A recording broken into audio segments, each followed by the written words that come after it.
खुशामदीद दोस्तों, अक्सर रसोई के इस नए और तरोताज़ा एपिसोड में मैं रूपाली आपका इस्तकबाल करती हूँ। तो दोस्तों, तैयार हैं आप एक और जायके भरे सफर की शुरुआत के लिए? तो आखिर देर किस बात की, आप भी यहाँ हैं और हम भी यहाँ हैं। तो क्यों ना बनाना शुरू करें अक्सर रसोई के बावर्ची खाने से कुछ लजीज पकवान। तो आज बनाते हैं हम धनिया मुर्ग।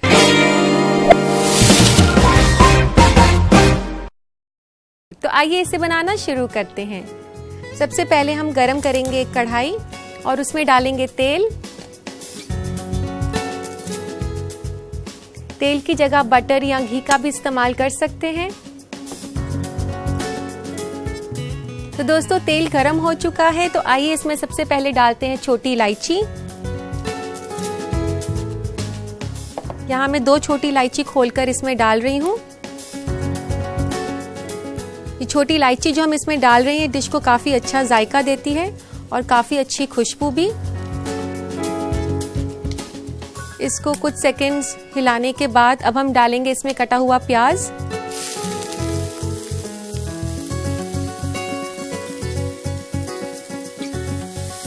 यहाँ मैंने एक बड़ा प्याज लिया है कटा हुआ। अगर प्याज छोटे हों तो आप 2 प्याज ले सकते हैं। प्याज को कुक करते साथ साथ हम इसमें गार्लिक और जिंजर भी डालेंगे।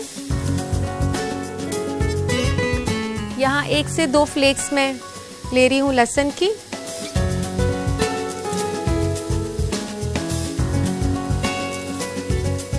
और अब इसमें डालेंगे थोड़ा सा अदरक। आधे छोटे चम्मच के आसपास इसमें अदरक डाल देना है।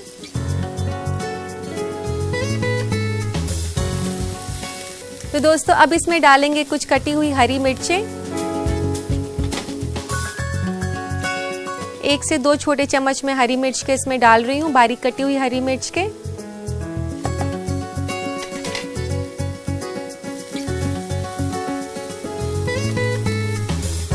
तो दोस्तों, जैसा कि हम लोग व्हाइट ग्रेवी बना रहे हैं तो इस डिश में लाल मिर्च का इस्तेमाल नहीं किया जा सकता है।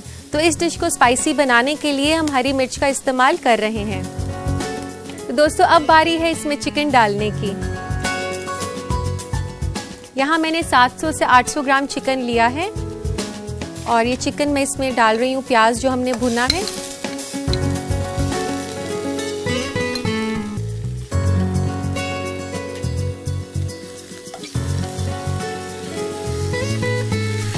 अब इस चिकन को अच्छे से मिलाएं इसमें प्याज के साथ। और इसी के साथ साथ हम इसके ऊपर नमक भी डालेंगे। नमक ले रही हूँ मैं यहाँ 1 छोटा चम्मच नमक का। और इसमें साथ में डाल देते हैं सफेद मिर्च। सफेद मिर्च का पाउडर आपको बाजार में आसानी से मिल जाता है। अब इसको तकरीबन आपने 8 से 10 मिनट तक हाई फ्लेम पर कुक करना है। लेकिन ध्यान रहे दोस्तों, इसको साथ साथ में हिलाते रहना है ताकि ये नीचे नहीं लगे। तो दोस्तों, अब इसमें डालेंगे हम दही।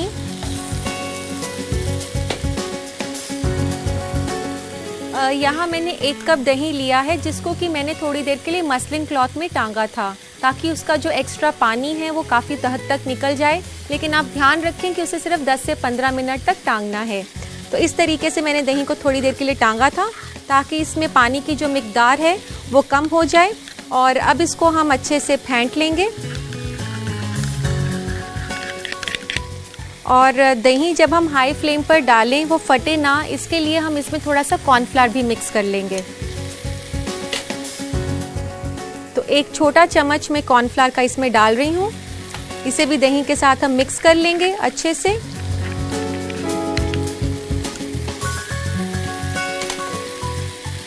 तो दोस्तों, अब हमने इसमें दही डालना है, लेकिन ध्यान रखें कि हमने दही इसमें धीरे धीरे डालना है। तो आप थोड़ा थोड़ा करके इसमें डालें।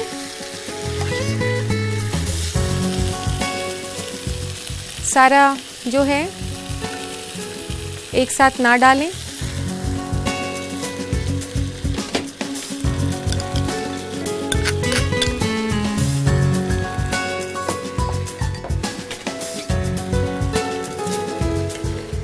दही डालने के बाद इसे अच्छे से मिला लेंगे हम। इसके बाद हमने 4 से 5 मिनट के लिए इसे कुक करना है ताकि दही थोड़ा सा सूख जाए। तो दोस्तों अब हम इसमें डालेंगे थोड़ा सा धनिया, जो कि इस रेसिपी का मेन फ्लेवर है।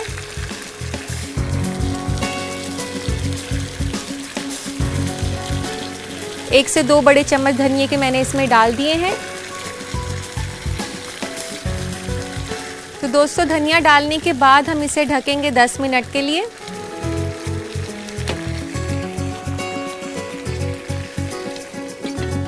और धीमी आंच इसकी कर देंगे।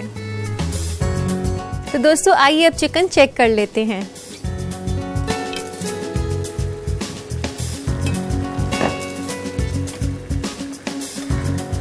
तो दोस्तों आप देख सकते हैं कि इसमें दही का काफ़ी ज़्यादा पानी आ गया है और अब चिकन भी पक चुका है। अब इसको तेज़ आंच पे थोड़ी देर और पकाएंगे। 1 से 2 मिनट तेज़ आंच पर पकाने के बाद अब हम इसमें डालेंगे दूध।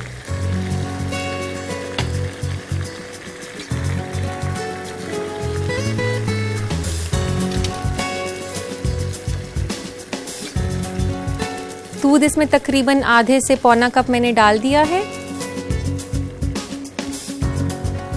दोस्तों मैं आपको बता दूं कि ये काफ़ी रिच और क्रीमी ग्रेवी है, लेकिन ये काफ़ी टेस्टी भी बनती है क्योंकि इसमें धनिए का जो फ्लेवर है ये काफ़ी ज़्यादा स्ट्रॉन्ग होता है। इसमें तकरीबन हम एक ही रेसिपी में आधा कप धनिया भरकर डाल देते हैं। दूध डालने के बाद इसको 1 से 2 मिनट के लिए और पकाएं।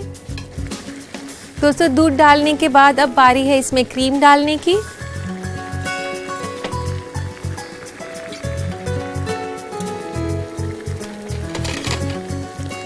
दोस्तों जब आप क्रीम डालें तो ध्यान रखें कि जब आप क्रीम डाल रहे हैं तो आपने गैस को जो है आंच धीरे कर देनी है। और अब इसमें धीरे धीरे करके क्रीम डालेंगे। आधे कप के आसपास इसमें क्रीम डल जाएगी, जो कि इसको काफ़ी रिच और टेस्टी बनाएगी। और अब हम इसमें डालेंगे गरम मसाला,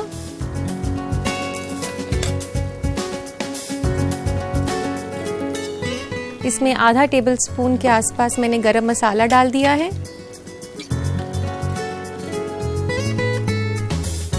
और अब इसमें डालेंगे तकरीबन आधा कप धनिया।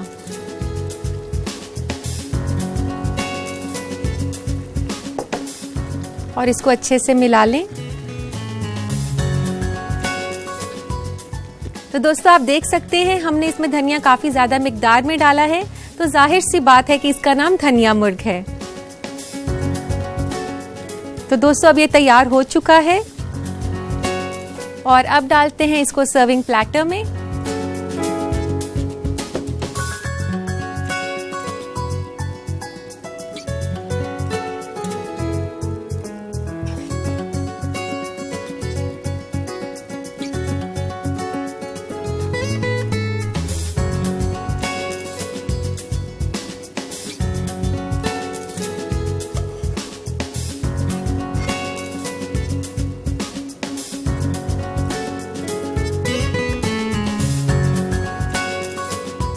तो दोस्तों इसको सर्विंग प्लेटर में डालने के बाद इसे गार्निश करेंगे धनिए के साथ।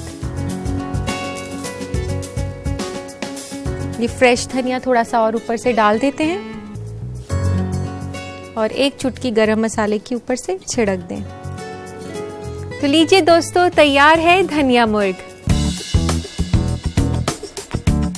उम्मीद करती हूँ दोस्तों कि आपको ये डिश पसंद आई होगी, तो इसे अपने बावर्ची खाने में जरूर ट्राई करें। लेकिन उससे पहले नजर डालते हैं इस रेसिपी के रिकैप पर। धनिया मुर्ग बनाने के लिए हमें चाहिए 800 ग्राम चिकन, 1 कप दही, आधा कप क्रीम, आधा कप दूध, 1 छोटा चम्मच नमक, 1 छोटा चम्मच सफेद मिर्च, 1 छोटा चम्मच कॉर्नफ्लावर, आधा बड़ा चम्मच गरम मसाला, 1 कप धनिया पत्ता, 1 अदद प्याज कटी हुई, आधा छोटा चम्मच अदरक कद्दूकस किया हुआ, 1 से 2 अदद लहसुन कद्दूकस किया हुआ, 2 छोटा चम्मच हरी मिर्च, 2 अदद छोटी इलायची और 1 बड़ा चम्मच तेल। सबसे पहले पैन में तेल गरम करें, उसमें डालें छोटी इलायची, कटी हुई प्याज, कद्दूकस किया हुआ लहसुन और अदरक और उसे भून लें। फिर मिलाएं हरी मिर्च और उसे भून लें। उसके बाद डालें चिकन के टुकड़े और प्याज में अच्छी तरह से मिला लें। फिर डालें नमक, सफेद मिर्च और तेज आंच पर 8 से 10 मिनट पका लें। फिर दही को कॉर्नफ्लावर के साथ मिलाएं ताकि फटे नहीं और धीरे धीरे उसे चिकन में मिक्स कर दें।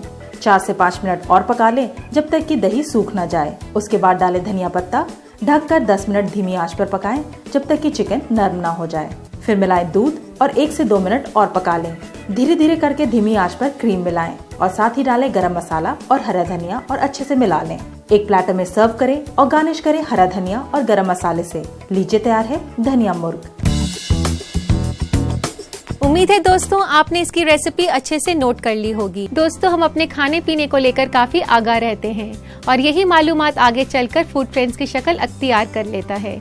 इन्हीं बातों से हम आपको वाकिफ कराते हैं अपने फूड ट्रेंड्स में। आज हम आपको ऐसे मसालों के फायदे के बारे में बताएंगे जो कि तकरीबन हर तरह के खानों में इस्तेमाल होते हैं। लहसुन जरूर बदबू देता है, लेकिन अगर आप इसकी मेडिसिनल प्रॉपर्टीज की तरफ गौर फरमाएंगे तो पाएंगे कि शायद वो बहुत ही छोटी कीमत होती है जो आपको अदा करनी होती है लहसुन का फायदा उठाने के लिए। कोलेस्ट्रॉल और हाई बीपी के लेवल्स को काबू में रखने से लेकर सर्दी जुकाम, दिल की बीमारी और इन्फेक्शंस तक को दूर रखने में लहसुन काफी मुफीद है। इसमें एंटी फंगल और एंटीबायोटिक प्रॉपर्टीज होती है। एक तफ्तीश के मुताबिक लहसुन में कैंसर पैदा करने वाले कंपाउंड को घटाने और ट्यूमर सेल्स को बढ़ने से रोकने की सलाहियत होती है। हर दिन महज 2 लहसुन खाने से कोलेस्ट्रॉल कम से कम 9% कम हो सकता है। अदरक का जहाँ तक सवाल है तो आपकी चाय को जायका देने के साथ साथ ये कई बीमारियों से निजात पाने में फायदेमंद है। ये मॉर्निंग सिकनेस, माइग्रेन, सर्दी जुकाम और पेट की परेशानी में मुअस्सर है। इसी तरह हल्दी को लेकर तफ्तीश की जा रही है कि शायद ये भी कैंसर से निजात पाने में कारगर साबित हो। वहीं धनिया यानी कि कोरिएंडर सीड्स में एंटी इन्फ्लेमेटरी प्रॉपर्टीज है, जिसके बारे में भी तफ्तीश की जा रही है कि शायद कोलेस्ट्रॉल को कम करने में मददगार साबित हो। इसी तरह अगर लाल मिर्च को अगर लिया जाए तो ये भी कई तरह की परेशानी से निजात दिलाते हैं, जैसे कंजेशन, दर्द से राहत, स्टमक अल्सर और यहाँ तक कि वजन कम करने में। इसमें कोई शक नहीं कि इन मसालों के कई फायदे हैं, लेकिन हमेशा अपने गोल्डन रूल को याद रखिए कि इन्हें मॉडरेशन में ही लिया जाए, वरना ये नुकसानदेह हो सकते हैं। उम्मीद है दोस्तों ये मालूमात आपके काम आएगी और अब वक्त आ गया है उस पल का जिसका आपको इंतजार रहता है और मुझे भी, यानी कि आपके खतूत पढ़ने का। तो आइए लेते हैं आज का पहला खत। पहला खत लिखा है परवीन ने मुंबई से। ये लिखती हैं कि लाल मिर्च का पाउडर बहुत जल्दी खराब हो जाता है, कोई उपाय बताएं। परवीन, इसके लिए मैं आपको बहुत ही अच्छा सा तरीका बताती हूँ। जब भी आपने लाल मिर्च पाउडर को स्टोर करना है तो जिस भी बर्तन या डब्बे में डालना है उसको अच्छे से साफ कर लें, फिर लाल मिर्च का पाउडर डालें और जब लाल मिर्च का पाउडर डालें तो उसमें थोड़ी सी हींग डाल दें। इससे लाल मिर्च का पाउडर काफी देर तक ताज़ा रहेगा। और दोस्तों इसी के साथ लेते हैं आज का अगला खत। अगला खत है जसविंदर कौर का लुधियाना से। ये लिखती हैं कि जब भी वो दाल पकाती हैं तो वह जल्दी नहीं पकती और सीजने में काफी वक्त लेती है, तो कोई तरीका बताएं। जसविंदर, आपने ये तो नहीं बताया कि आप कौन सी दाल की बात कर रही हैं, लेकिन फिर भी मैं आपकी परेशानी को हल करने का तरीका बता देती हूँ। जब भी आप दाल पकाएं तो उसमें मूंगफली के तेल के साथ थोड़ी सी हल्दी डाल दें। इससे दाल काफी जल्दी पक जाएगी और बेहद ही लजीज बनेगी। तो दोस्तों इसी के साथ लेते हैं हम आज का आखिरी खत। अगला खत है शदफ कमर का बक्सर से। ये लिखते हैं कि मेरे चीनी के डिब्बे में अक्सर चींटियां लग जाती हैं, इससे निजात का कोई उपाय बताएं।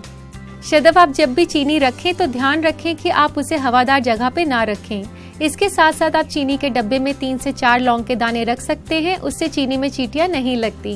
तो दोस्तों ये थे आपके खत। उम्मीद करती हूँ कि आप मेरे जवाब से मुतमईन हो गए होंगे। हम अपने जायके के सफर को जारी रखते हुए बनाने जा रहे हैं आज की दूसरी रेसिपी, जो कि एक तरह का शरबत है। जी हाँ, मैं बात कर रही हूँ प्लम शरबत की।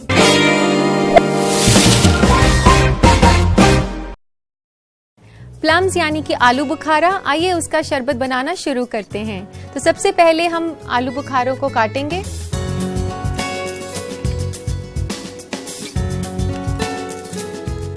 इस तरीके से हमने बीज को हटा देना है।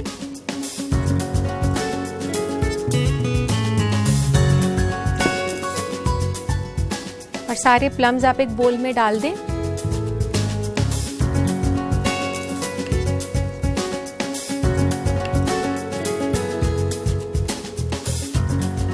दोस्तों ये शरबत बनाने के लिए आप ध्यान रखें कि आप जो आलू बुखारे खरीदें इसके लिए वो काफ़ी अच्छे काले और पल्पी हों, बिल्कुल कच्चे ना हों। अगर वो पल्पी होंगे तभी उसका शरबत काफ़ी अच्छा बनेगा।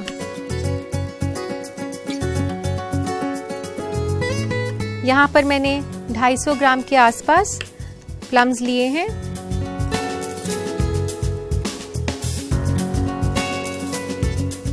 दोस्तों इस तरीके से काटने के बाद इसे गरम करना है पैन में, तो पैन में डाल देते हैं हम और इसी के साथ पैन भी ऑन कर देते हैं। इसमें डालेंगे हम आधा कप पानी।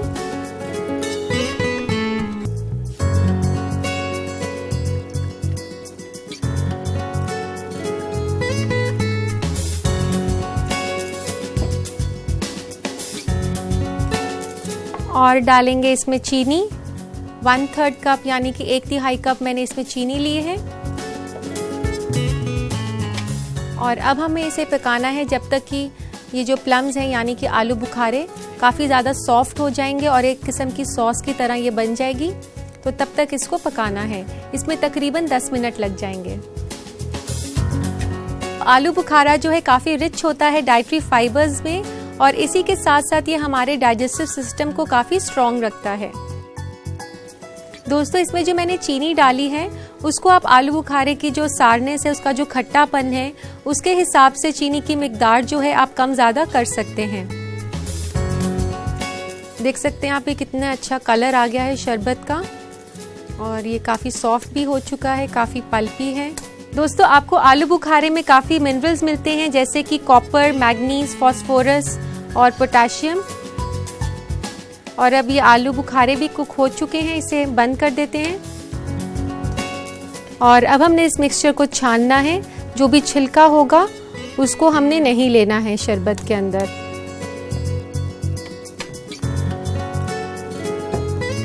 और अब हमने इसको छानना है।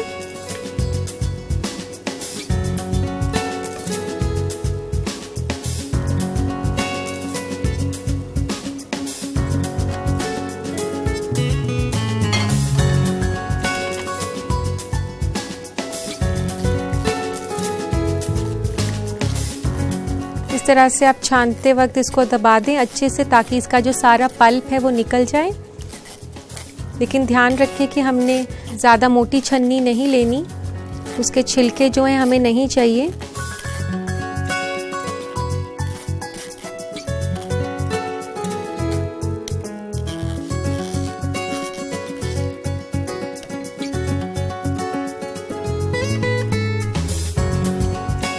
तो दोस्तों ये जो हमने मुरक्कब बनाया है आलू बुखारा और चीनी का, इसको हमने ठंडा करना है रूम टेम्परेचर पर। तो दोस्तों अब ये मुरक्कब ठंडा हो चुका है, हमने इसे मिलाना है थोड़े से पानी के साथ। तो इसे डालते हैं एक जग में।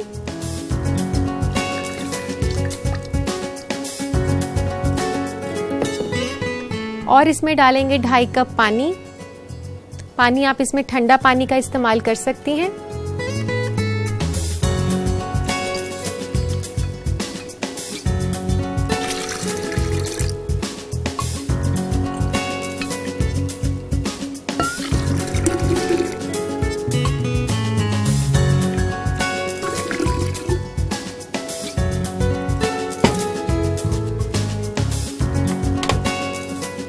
पानी इसमें डालने के बाद इसमें डालेंगे हम भुना हुआ जीरा। यहाँ पे आधा छोटा चम्मच में भुना हुआ जीरा का डाल रही हूँ और 1 छोटा चम्मच नींबू का रस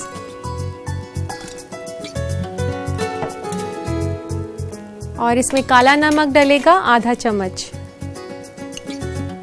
आधा छोटा चम्मच मैंने डाला है। और अब इस मुरक्कब को अच्छे से मिक्स कर लेंगे।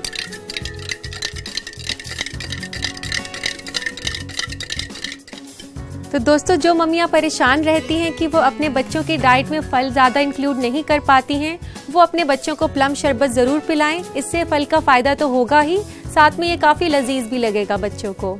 तो अब शरबत तो तैयार हो चुका है, आइए इसे डालते हैं ग्लास में।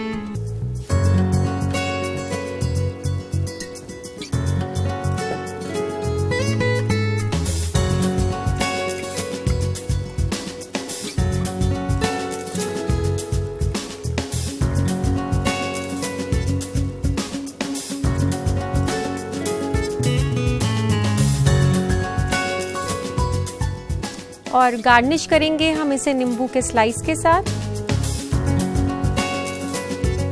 नींबू के स्लाइस के साथ साथ मैं इसमें पुदीना भी लगा रही हूँ, पुदीने का पत्ता।